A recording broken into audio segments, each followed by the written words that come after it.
You're listening to 102.7 Chop FM, and this is ArtsTalk.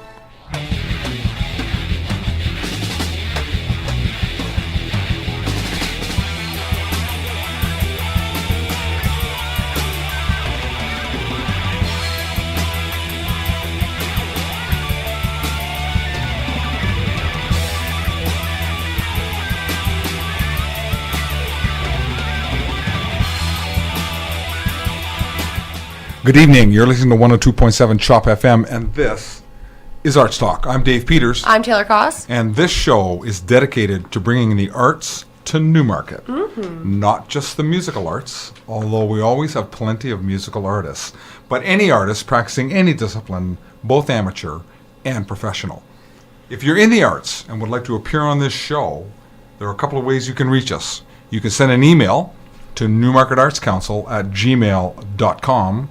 Or you can look us up on Facebook, ArtsTalk Radio, and send us a message on our page. And don't forget to tune in every Wednesday, 6 o'clock, to hear good music and find out what's going on in the arts in Newmarket. Our guests tonight are Shane Fournier and Jack Hamilton. Jake Hamilton. From Kasady. Sorry about that, Jake. That's quite all right. Been getting that your whole life, more or less, people? No, am I the first one to call you Jack? You're the first one. The first one to call you Jack in all these years? Special. You know, what a special I feel kind of special about that. So it's like a secret agent name, Jack Hamilton. Jack Hamilton. It sounds like a mystery, like novel writers. Jack Hamilton. Somebody use that. Write about it. Go. Yeah. Shane and Jack, thank you for being here. The first thing I want to know is why the name Kasady? Oh, that's a great question. Jake and I were thinking about band names for a long time, and we were going through some humdingers, actually. And I asked him one day, I was like, what if we approach this with a person's name instead? Like, put a name on the project instead of having, say, a band name. Yeah. Sure. Yeah, that makes sense. But the question was like, what name? And then we were like, oh, that's where it's hard. Okay. So we were like, okay, a name.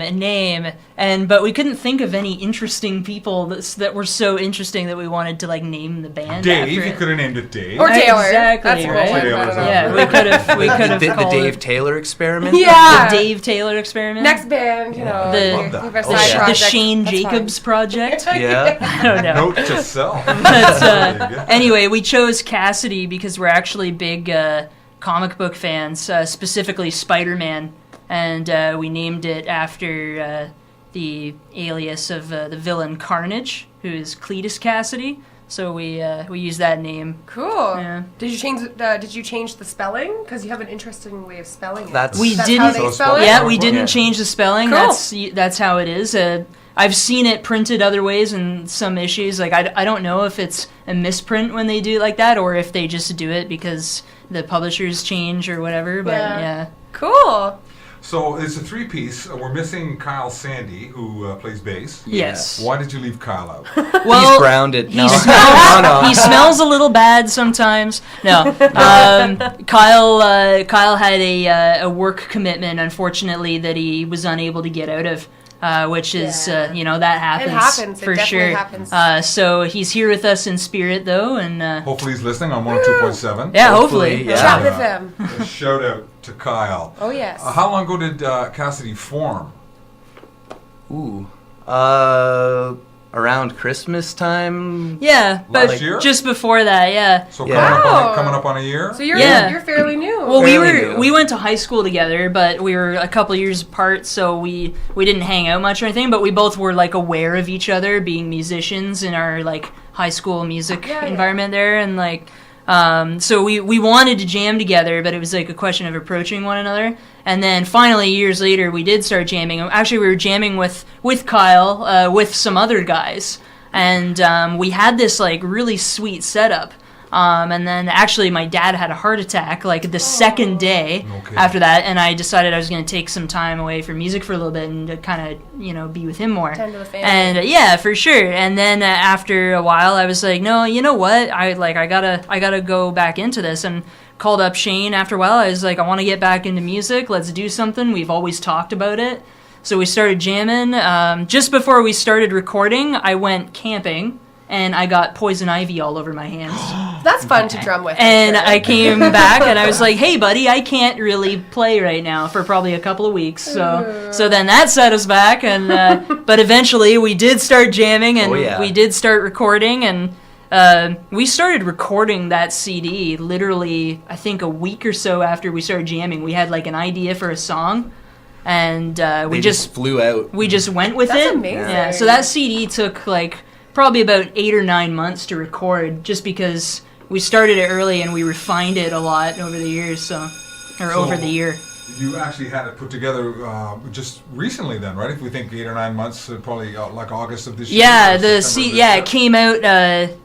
It came out to download about the middle of August, and then so it was like a soft release, and then we got the CDs in, and they were a little bit late coming in, so we put the digital one up first. Why did you decide to hurry up and make a CD? I mean, it's not the typical story we hear. You know? It's usually you jam for a while, you play for a while, and then you do some recording. It's nice to have something to show for your efforts so people can remember you, whether you give out like just demo CDs or whatever. So it's something to make yourself at least a little bit memorable. For sure, it's great. Do you guys have like a recording set up in your jam room or something? Like, was it an easy thing to get your recordings done, or did you go somewhere else? We did it all ourselves. That's actually why that's the proudest part of it for us is that it is 100% self-recorded, self-produced, self-mastered. So we were really proud to stand behind it and to be able to say that. And we were so excited because just a lot of the music we were listening to, there's a lot of really great music coming out in Canada right now. Oh yeah. In Toronto especially. And I agree. we were just really high on that vibe, and we wanted to just put the pedal to the metal and start going and have a recording to stand behind so that we had something to give out, because we discovered very quickly nobody wanted to book us unless we had some good recordings for them to listen to. You need an EPK sort of thing to get your name out there, unless you're friends with bands or promoters, right? Exactly. So, that's awesome. It's also cool when you're jamming and you're a new band when you can record and then kind of take back, listen to what you guys have been coming up with, analyze it, and figure out what you like and what you don't like, right? Oh yeah, 100%. Like I don't know how many times I've listened to that in the past month, like that CD, and thought, you know what? Back in September of 2015, I wish I had turned the treble up a little bit more on that guitar. Right? But it's good as a learning experience. I'm sure you guys will do another EP or for sure. album. We've already got plans, right? Oh yeah, totally. Good. We've got a bunch more songs. We're actually talking about getting him in the studio, do some drum tracks and stuff soon, so it should be really good. Wonderful. Start it from there, yeah. We're going to record drums in, I think, a bigger room this time, and make them a little more... bit of a boomier sound? More earthy sounding. The drums were very, the most refined part of the production. There was a lot of sampling in the drums and stuff like that, just because we didn't have access to a great drum recording setup. It's hard to record drums. All those is mics. It's very, very challenging to do. Yeah. And I don't think setup in a particular studio of drum mics will necessarily transfer to another studio setup, right? Because of the acoustic. It definitely sounds different. Yeah, for sure. Yeah. So that's the first thing we're going to do. We figure, we could amp it up in the studio. We could sample drop. We could do all that. But we figure, in the end, it might just sound very, very polished, and we may not necessarily want that. We want them to want the recordings, I think, to speak for themselves, right? Yeah. We're a pretty raw kind of punk rock music, so the production value would be better at a mid-grade level kind of, so you can hear what we sound like when we actually step out on the stage. You want your album to reflect you guys, right? Oh yes, for sure. Some sampling, very cool. Why don't we let that lead to our first taste of Tendril Perversion. This is Pity Party.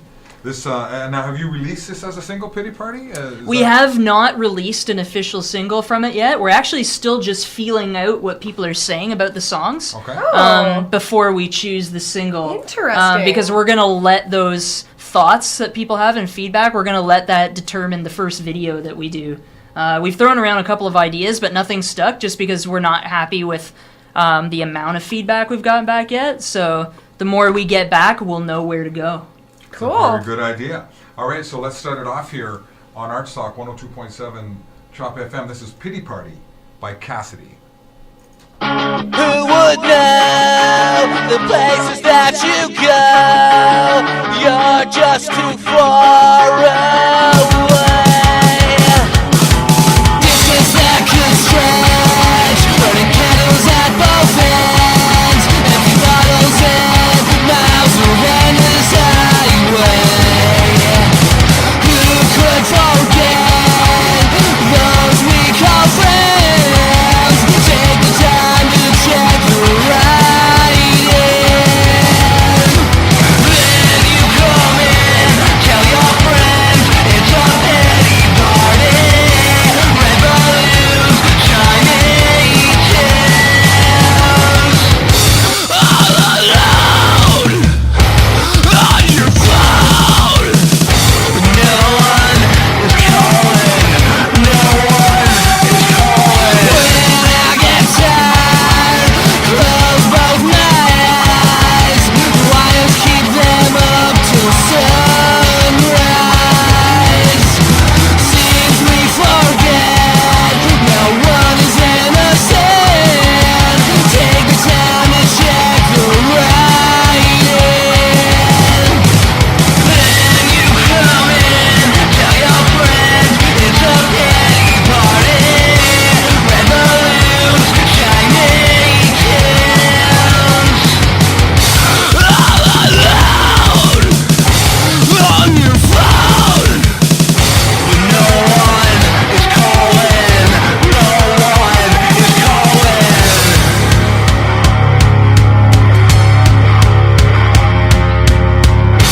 Well said, my friend. Game set, match and guesswork.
Pity Party by Kasady on 102.7 Chop FM. You're listening to Arts Talk. I'm Taylor Koss. I'm Dave Peters. And we are in conversation with Shane and Jake from Kasady. Guys, that's a good tune. Oh, yeah. Thank you. Thank you very much. All DIY. Sounded everything. very good for DIY. Oh, yeah. FYI. D. FYI. FYI, DIY. And this was recorded in a cold, dark basement in Penetanguishene, Ontario. Darn Yes, sir. tootin'. So It where was. are you guys from? You're from Midland, or? I'm from Midland. Shane's from Penetang. Cool. Midland and Penetang are, or Penetanguishene. Everybody just calls it Penetang. Yeah.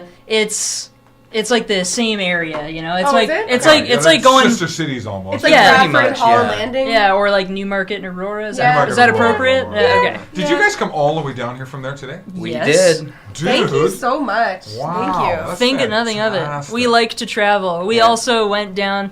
What was it? February. We found out friends of ours were doing a music video in East York. Yeah. And I was just like, I think it was like the night before. I was like, "Hey Shane, you want to go be in my friend's music video?" He's like, "Yeah, I could get behind that." Oh, yeah. We just went. Just like that. Yeah. Just stand there in the crowd and dance? That's Pretty you much, know, yeah. yeah, pretty much. That's basically what it was. I think we moshed. Yeah, a little bit. We moshed through some paper in the air. And, Yeah. It's pretty rad. I'm So very. it's a Kasady cameo. in the music yeah, video. yeah. Cool. When it comes out, yeah. So let's go back a little bit further in time. The band formed approximately a year ago. Yes. Very quickly put out a CD, which is impressive. Mm-hmm. We're talking about doing a video, which we'll talk about in a minute. But where before that? Were you each in separate bands? I was kind of getting out of the music thing. Why is that? Well, I was in a band called Black Volga, and it was just basically like it was kind of Nirvana-ish. Sorry to name Love drop there, Nirvana. but That's okay, like a grunge, grunge type band. yeah, like we were doing that, and I was trying to get away from the screaming and all that stuff to preserve my voice and Yeah. maybe have a longevity of a career. But the heck with that, But unfortunately, like the guitar player and my cousin in the band, he passed away. Oh my And God. I kind of didn't want to play music anymore Yeah. until Jake talked to me, and he just had that thing about him, and I was like, all right, let's do it, man. Good. So you gave up music altogether for a while. Yeah, for a That's while, very I sad, didn't even I'm want sorry. to touch a guitar, didn't want to pick it up. It was pretty hard. Yeah, I can That's imagine. intense. I can imagine. Well, actually, I can't imagine. That sounds No, very a loss difficult. like that, it would tear the heart right out of you. Yeah. So it was Jake's enthusiasm and energy that made you, or his persistence? Is he? It He was. just wouldn't leave you alone. It wasn't his persistence. He was just like, "Hey, man, do you want to be in a band and actually give it the gusto?" And I was like, "Yes, I do." Good. Very cool. Pretty much. Yeah, I remember getting a message from you actually, and I got a message from him online, and I knew like what was going on, but like I didn't want to like bug him about it. And so I get a message from him on Facebook, and he's like, "Hey man, do you feel like talking? I could use somebody to talk to." And I was like, "Yeah." And obviously, we were just talking about music, right? Yeah. And that's what made us, it's what made you feel better, right? Yeah. And you know what? We just said, you know what? Forget about all this negative stuff.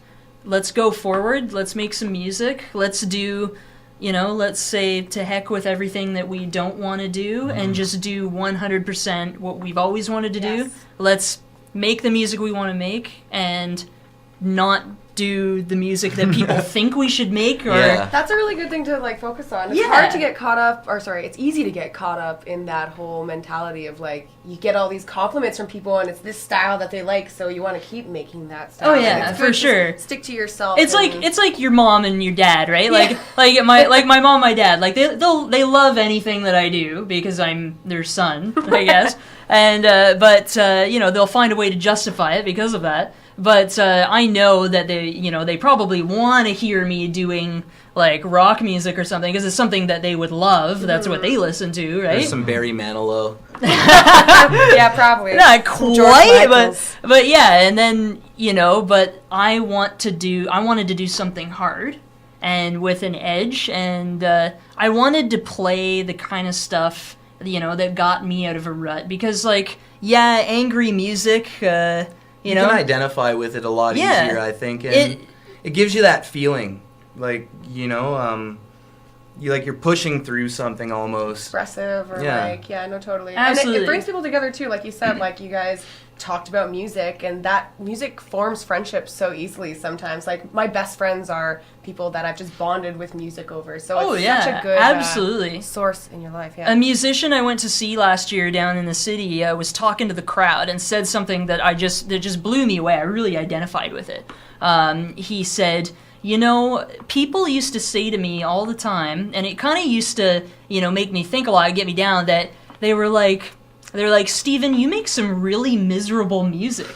And he's like, and I thought it was like a negative thing for a while, but it's not, because miserable music has a way of people going through a miserable point in their life, like they can identify with it, so it uplifts them and it makes them happy, and because they don't feel alone, right? Sometimes They're- hard, angry, miserable music makes you happy. Yeah. Yeah. No, 100%. I Yeah. agree with that. Yeah. I mean, it makes me happy all the time. If I'm in a bad mood But- and I throw on some like angry music and I just, do whatever embarrassing that I do in my bedroom and dance around, I usually feel happier after that. Absolutely. There's been I so hope, much yeah. corruption into the idea that in media and culture that angry music is going to instill some sort of like violent Yeah, values. yeah. And that's just not true. I mean, sure, maybe it does to like 0.01%. Exactly, like they're gonna find it some way or another that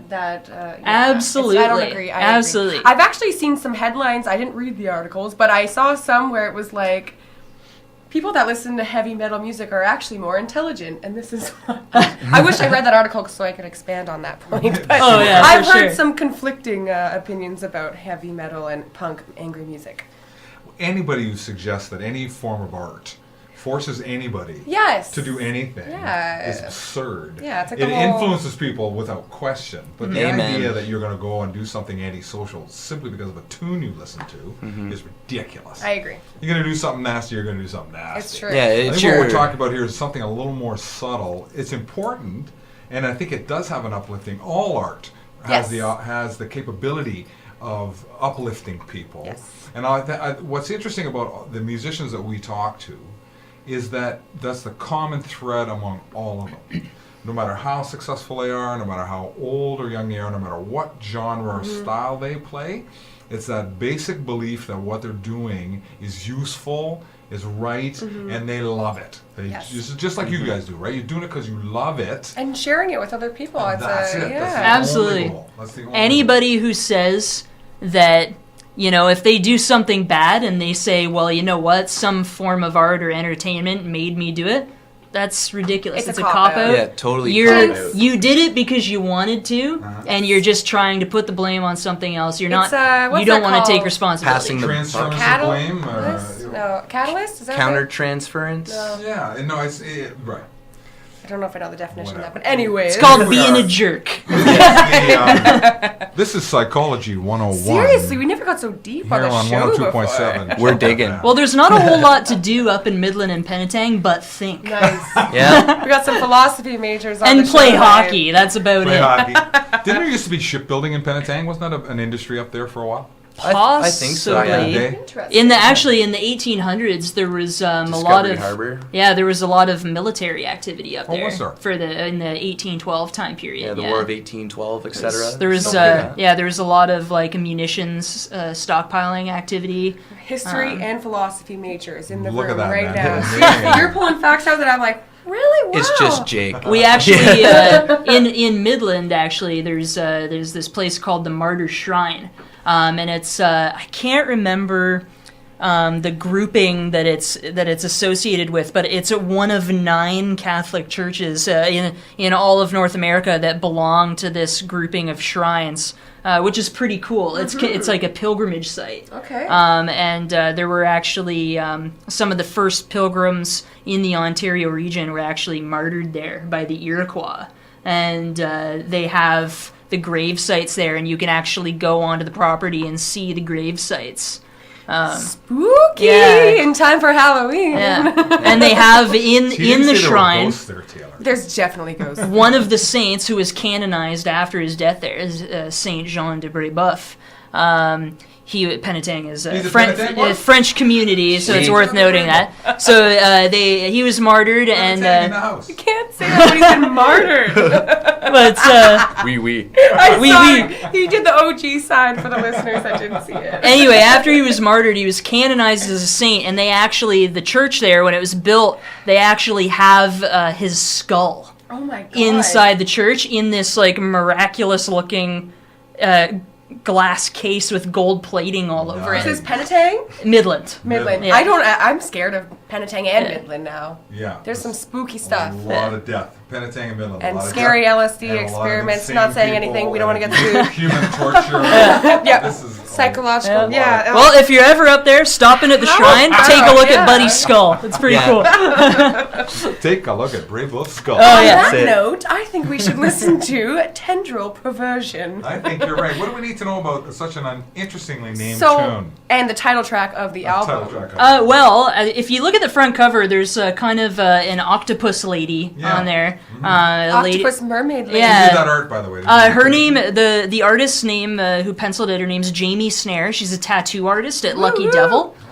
She also did a tattoo on my arm, which I'm too covered up to show right now. But she's a fantastic artist. As soon as I saw her work, Nice. I loved it, and I was like, "Please do our album cover." And she was like, "Yes, I will." Oh, that's Yeah. nice. So, and then it was also digitally colored by our friend Joe Bosley at Flooded Studios in Midland. Cool.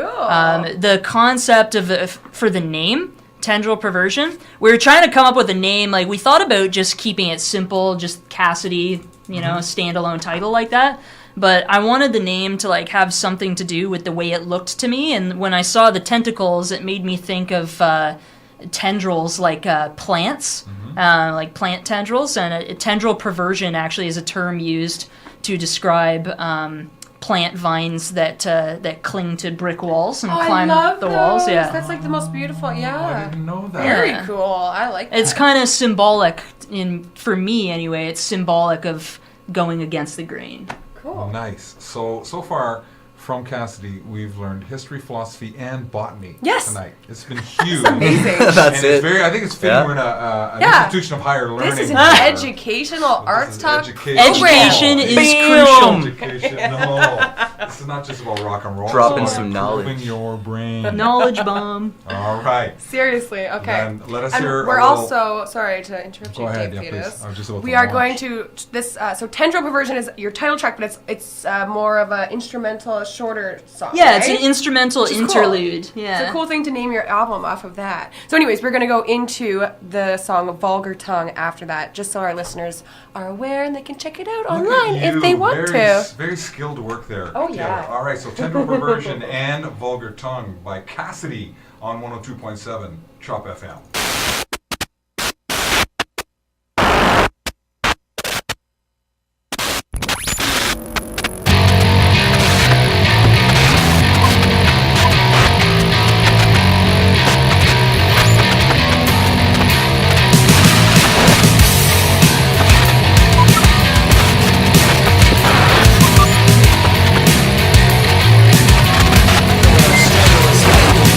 Against the rules, against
Vulgar Tongue by Kasady on 102.7 Chop FM. Chop FM. This is ArtsTalk.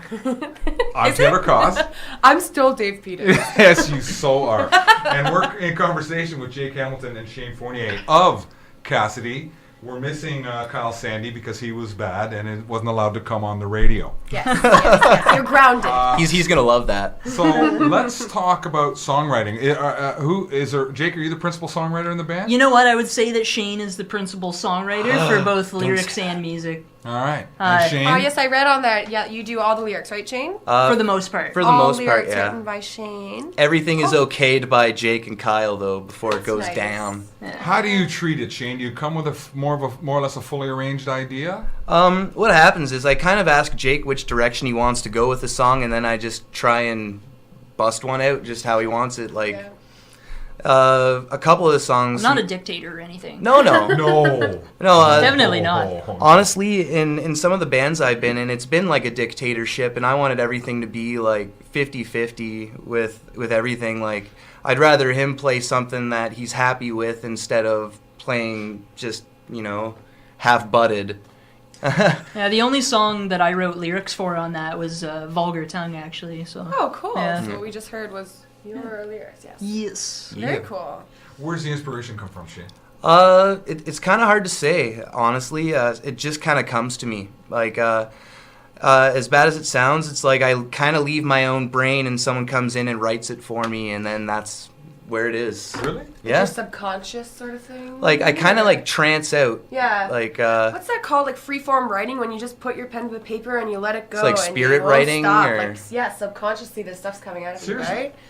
Do you get that? Is that Yeah, how you write? I've When done you that write? before, but no, I usually do that after like a couple drinks or something, Yeah. just zone out. Yeah. But like, Well, I know. I mean, some people do that for sure. Well, yeah, but most of the people I've met, there's a consciousness about the songwriting, right? They're either trying to say something, Yeah. or maybe It's they're just hard hanging to together write like rhymes that. that they like. Well, Shane is extremely good at, like, he's the kind of guy where he doesn't come to me with an idea for a song. He comes to me with the complete With a song. song. Yeah. And I'm always like blown away by it. Like, he's like, "Hey, I got lyrics for that song we were working on." And I was like, "Oh yeah?" And I expect like a verse. And he's like, "Yeah, I'll read them." And he starts reading them in a way like at late shift, like the lyrics. He's like reading them to me in just a reading voice, and it's so funny because he like literally reads it like he's reading a book to like a grade 1 class. it's true. I draw pictures and I was everything. gonna say, Yeah. I hope there's a picture with each verse or something. A picture book. Oh yeah. Kasady picture book.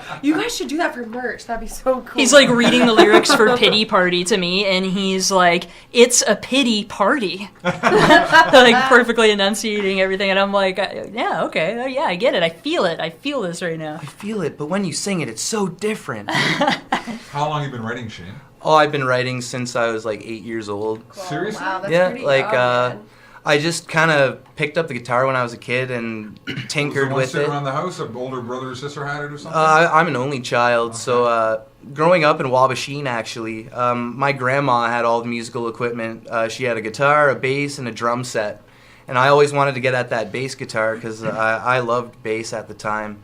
At the age of 8, Yeah. you were digging the bass. Oh, I loved it. Who even knows what a Super bass cool. is at the It's age true. of 8? It's true. I didn't know what a bass was until I was a little bit older. Yeah, you started on the bass I too. started on the bass, though. but I wasn't that cool. I started out like 11. And then they like Eight's my way cooler. I was more like to my dad one day. We were watching like a Rush concert. I was like, "Dad, why does Geddy Lee's guitar have really fat strings?" Yeah, and yeah, he's like, yeah. "Well, son, that is a bass guitar." And I was like, "Ooh, Ooh. And there's only 4 of them. It must be easier. yeah It's not easy. the grand illusion." yeah. So you went after Grandma's bass. Oh yeah, I went after grandma's bass, and then Did they Grandma teach you how to play it? No, I just picked it up and I studied videos that I'd record off Much Music where the bass Wow. players put their fingers and stuff, and that's Are you just. talking like VHS, press record? I'm press talking pause? VHS. I would hit record and play on the EP there, Amazing. Yeah. and I recorded lots of That's stuff. hardcore. You were watching fingerings on music videos? Yeah, and I just kind of learned how to tune by like as soon as tabs came out on the internet. Yeah, I was like, what's this DADG crap? What's that mean? I had to figure out what those letters meant, so and I learned how to tune my bass and stuff after that. but Seriously, you're totally That's self-taught. awesome. totally self-taught. Did you ever take a lesson? No, You've never taken a lesson? not a one. Wow. I was also self-taught too, Really? actually, yeah, for Good for drums. you guys. Yeah. That's My dad amazing. showed me a few things when my parents got me like my first drum kit. Why But drums though, Jake? Why not just a guitar or horn? Or something you know else? what? Like I was always this kid who I always had a desire, and this is even in my songwriting to this day. I've always had this desire to go outside the box.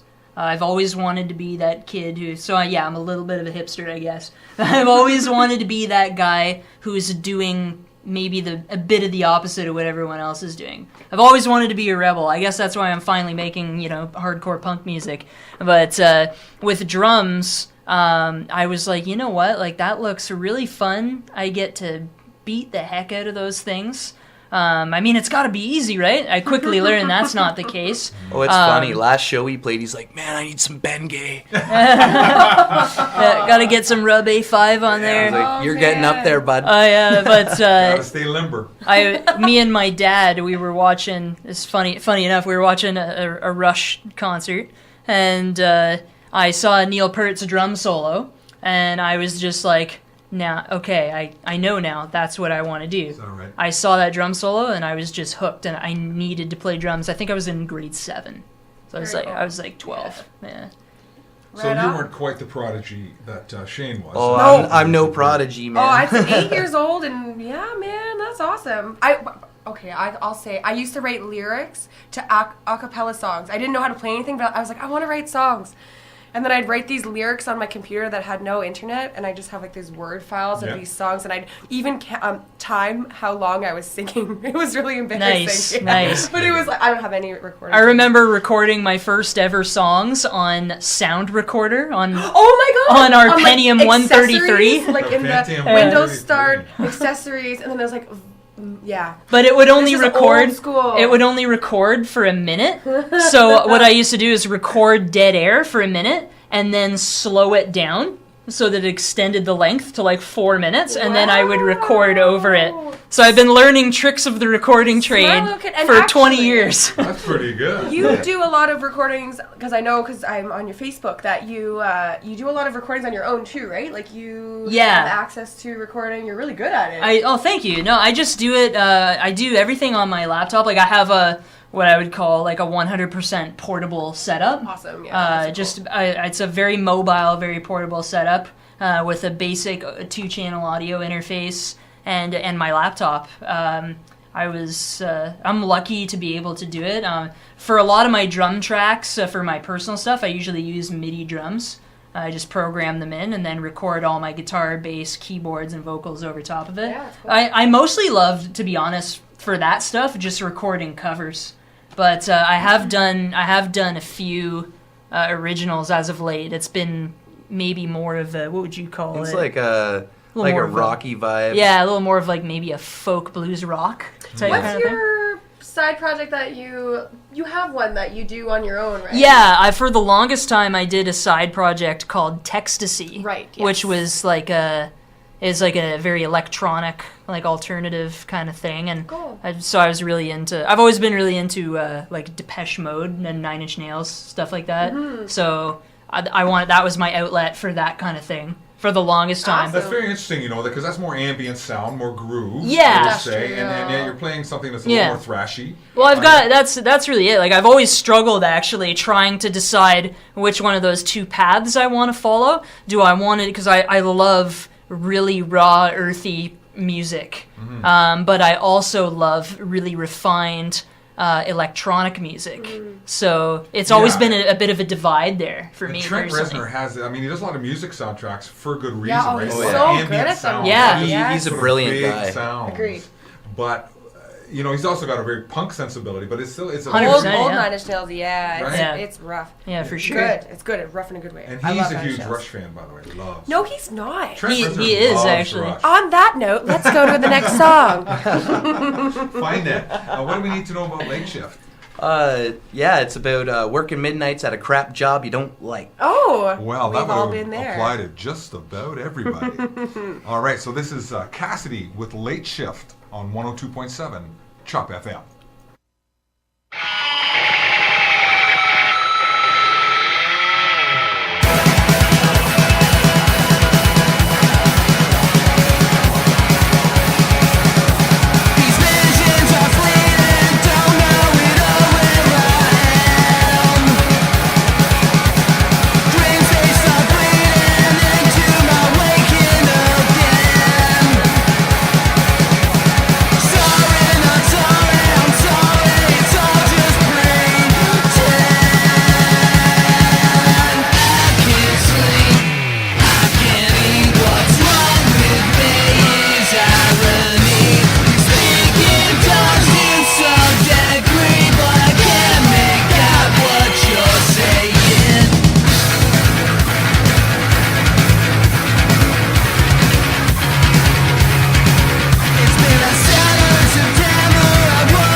Late Shift by Kasady on 102.7 Chop FM. This is Arts Talk.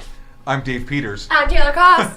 And we are in conversation with Jake and Shane from Kasady. Hey, so, guys, we were talking off air about the about that track and how it was the first one you recorded when you got together. Oh, cool. And that a lot of muscle went into that one. That was a lot of heavy lifting on that song. Oh yeah, Absolutely. Lots of work. It was, as I was saying on the break, it was, I consider it our Frankenstein track because it's literally, we cut it up so many times, took parts out, added new parts in. Remember how long it took for the guitar to like get a tone that sounded like it fit the song? Yeah, it took forever. Yeah. So and then we got the tone we wanted, and then we couldn't get the EQ perfect on it, and then so we were like, well, if we can't get the EQ perfect, that must mean that it sucks. So let's re-record it again. So it's like that over and over and over again. But yeah, we eventually became happy with it. Awesome. Happy enough? Happy enough, yeah. Right. Passed the test. You feel okay when you listen to this record? Are you digging it mostly? Are there things that make you kind of wince a little? Not for me personally, no. I happy with enjoy it, yeah. Yeah. I really do. I'm Good, happy with the good. way it sounds. I'm happy with the message we're getting out, and I'm happy with it too. Like I said, I definitely stand behind it. I'm proud of it. At the same time, though, we learned a lot doing it. We learned this is what we definitely don't want to do.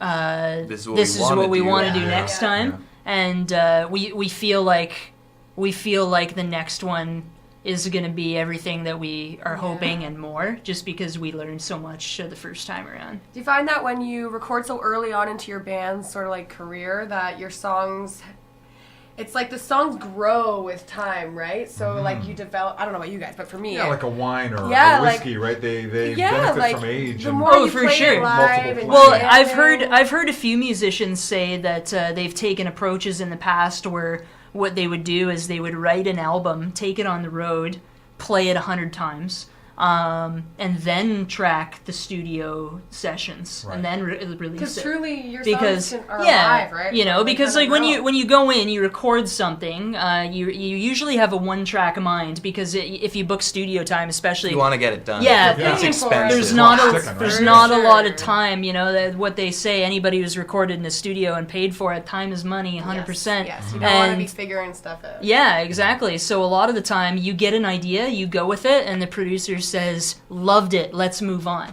right? You know, which is fine, but that's the whole part of being creative. And but also, when you do take it out a few times first and play it before you record it, you discover things that you want to do different. You're like, Yes. and then maybe, thank God we didn't record this right away because we've discovered smoother transitions. We've discovered replacing a few words in That's the the lyrics fun here of and playing there. those things live. When people actually like the song and stuff, and they hear that difference, they'll be like, Yes. Right? because like I've Totally. seen some big wreck things like where he's played some songs, and when he hits some different notes live, you're like, yeah, dude, good job. Totally. Absolutely. I know what you mean too, yeah. I like going to see a band and knowing can they sound as good as they do on the album, which is great. I think that's what everybody probably wants For to sure. hear. Yeah, But definitely. also, do they bring some kind of additional element in their sound, Yeah. right? That makes the live performance unique. And that's why Kiss was as big as they were back Yes. in the day, because they were able to do that. Do we agree on Kiss? What do you think? I love Kiss. I like Kiss. I'm okay Kiss. with it. Love All right, high five. The first OG. 4 Kiss records are fantastic. And Kiss Alive, I was 15 years old when Kiss Alive came out. Did you 1975. ever see Kiss? I saw Kiss at Maple Leaf Gardens on the Kiss Alive tour. That's Cool, awesome. man. and Nice. something blew up on every song. That's the thing I remember. Nice. Boom! And Blood, Blew up on right? every- Yeah, but there's still a few Kiss songs that really run a tingle up my spine, like Firehouse and Deuce. Oh, and, Calling yeah. Dr. Love. yeah. I always I love liked it. I Stole Your Love. This is one of my that favorite song. Kiss songs. You guys ever seen Role Models? Yes. Beth? Oh my god. Oh my goodness. When he's telling like, yeah, we can't even talk about it on the radio station, but when he's telling the kid what Kiss is all about, That's right. you guys should watch Role Models. It's really funny. Minotaur. But you know, the lesson for bands from Kiss is be serious, be professional, get the job done, right? I Yeah. mean, these Yeah. were people who did not mess around, yeah. especially Gene and Paul. Yeah. They were Yeah. very businesslike about it, and they get a lot of criticism for that. Except yeah. for all of And Gene bring it, Simmons, bring he's it. kind of an a-hole. Bring it. Bring it in Bring a it. unique way. Yeah. Bring it and Yes. sell it. Getting Me says that on that Russia documentary, The Lighted Beyond the Lighted Stage? Stage, right? He talks about, you can criticize Kiss all you want about musicianship or what have you. They laid it out on the stage every night, and that was true, right? You paid $50 to go see Kiss, you saw $50 up on the stage, right? Oh, yeah, 100%. I myself am a firm believer. Like, if anyone pays $5 to even come see our band, like, we're gonna put on a show. Yeah, you give me your A It's game. good. If there's 2 people out there or 200 people out You there, have That to. really you makes, have to yeah. give. That makes you a professional when Yeah. you're ready to give your A game. It's one thing I would do actually is if I had like a message for bands that are like, of teenage kids that are just getting together, honestly, go see those bands from the 70s that are still playing now, because you can still learn so much from those bands, yeah. because that style of playing live and bringing that live show is still so relevant today, right? Totally. You got to The see lessons that. of- are You the can lessons of learn time. so much from it. Like, And here's a recent example on Netflix, the Justin Oh, yeah, Timberlake. I saw it, Have I you thought of watched you. the Justin Timberlake thing? No. No. Yeah, I'm not a JT fan necessarily, but this He's is got some a wicked songs. professional. This is a professional. He is a professional. He's Just so cool. leaving it out there, and honestly, just a massive commitment to entertain. Yeah. You're just blown away. Yeah. Totally blown away. So worth checking Total out. entertainer. for sure. So we are plumb out of time. We are. Did And we get a little to weird to upcoming end a discussion shows? with a punk band on JT, but Yeah. so where can people see you, and where can people find your music? We currently don't have any immediate shows booked. We just finished kind of a string of shows. Our last one was in Barrie at the Fox Lounge. We plan on playing there actually on a semi-regular basis, just because we've been talking about maybe getting on the circuit there a little more frequently. Great. I'm hoping that we can kind of make a home base out of it, just to kind of, put the feelers out for people. As for the album, we're going to be in the process of pressing the next batch. They are for sale in physical copy in Midland, Ontario, at a store called Nerdvana Comics and Collectibles, downtown Midland. That's awesome. On King Street. Matt Downer, the owner there, is selling it for us. And you can download the EP online at Bandcamp, www.kasadymusic.bandcamp.com, for $5 or more, whatever is your preferment.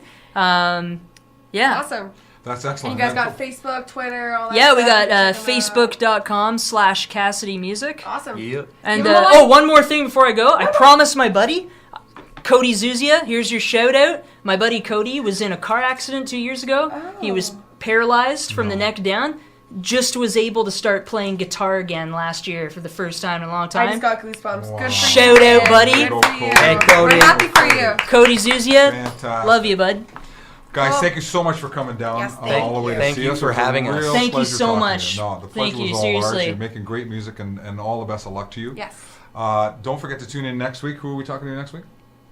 Next week we got Cadillac Blood from Keswick. Cadillac Blood from Keswick. Nice, nice. Yeah. And we're going to take you out of here with another tune off of Tendril Perversion by Kasady. This is Higher Power. High Power. If you forgive me. High Power on ArtsTalk on 102.7.